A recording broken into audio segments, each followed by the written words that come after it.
If you money launder with Bitcoin, you're an idiot. It's a public ledger.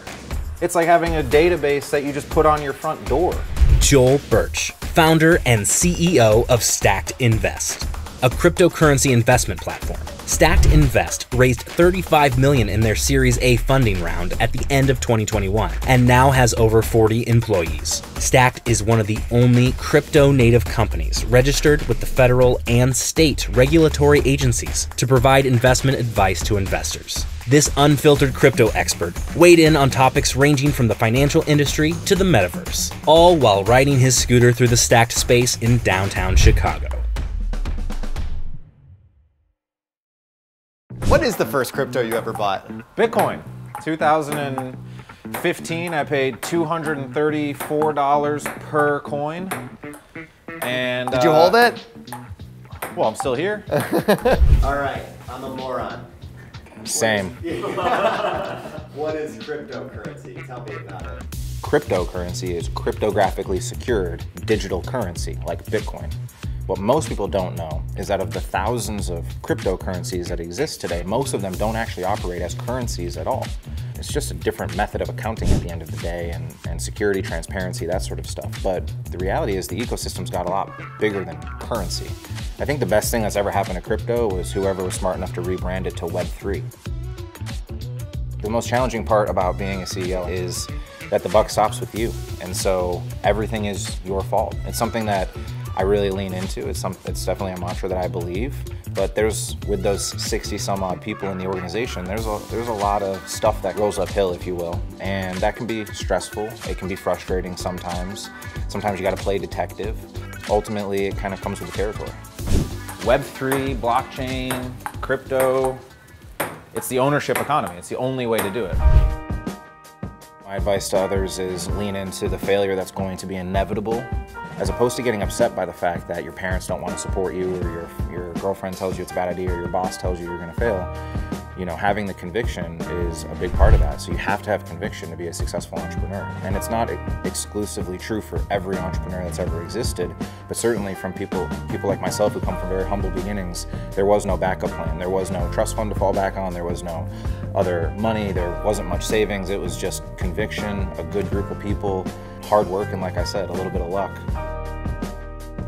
The best part about crypto is no central intermediary. The worst part about it is that there's no central intermediary, which means that if I send my money the wrong place, SOL. I lose access to my wallet, SOL, or my seed phrase, or whatever.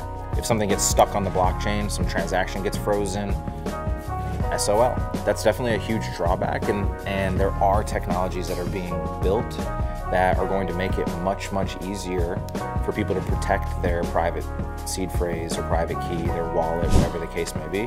But it is still super early. So the biggest drawdown is the fact that it's so easy to get your money taken. What do you say to people who are like, well, then now you're just trying to use this for nefarious reasons? Nothing is used more nefariously than cash, which is also far more difficult to track. At the end of the day, people are going to use a lot of stuff. People are going to do scammy shit all the time. Like people are, no matter what the industry, you want to see a scammy, sketchy industry, go learn about fine art. Go learn about the fine art industry. I just watched the Leonardo da Vinci documentary. It's mostly fake. Almost all the art out there is fake. Yeah. It's mostly money laundering. Nothing is used to buy more drugs on earth than cash. Not even close. If you money launder with Bitcoin, you're an idiot. It's a public ledger. It's like having a database that you just put on your front door. Cash is easy to hide. Can you find someone though? Absolutely. Yeah. That's the biggest misconception, is that Bitcoin's somehow anonymous. It's not anonymous.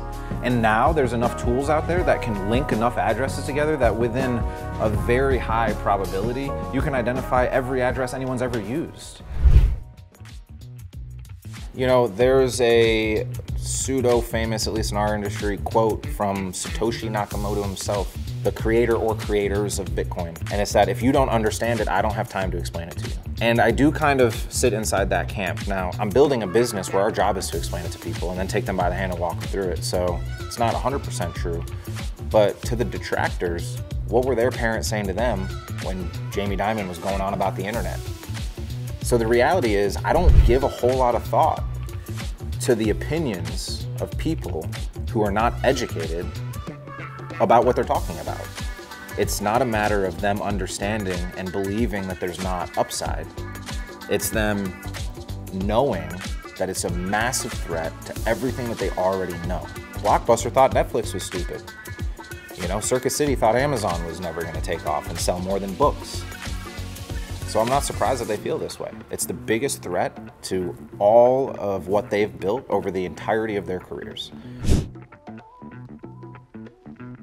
I feel like the people in the Midwest are good, hardworking people. The summers here are unreal.